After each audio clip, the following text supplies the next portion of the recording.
আজকে আমরা বাংলা স্বরবর্ণ দিয়ে বাক্য গঠন শিখব।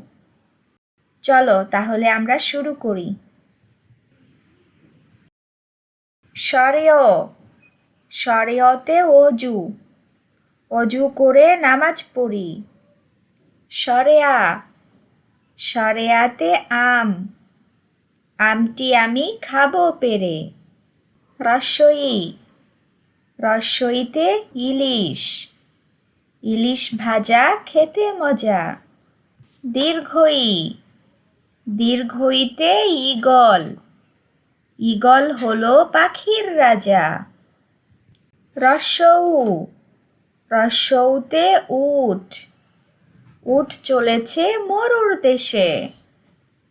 দীর্ঘৌ, দীর্ঘৌতে উষা, উষা হাসে পূব আকাশে। ঋ, ঋতে ঋণ, ঋণ করা ভালো নয়। এ, এতে এতিম, এতিমকে খুশি করতে হয়। ওই, ওইতে ঐরাবত, ঐরাবত চলে ধীরে ধীরে। ও, ওতে ওল, ওল হয় মাটির তলে। ঔ, ঔতে ঔষধ, ঔষধ খেয়েও অসুখ হলে।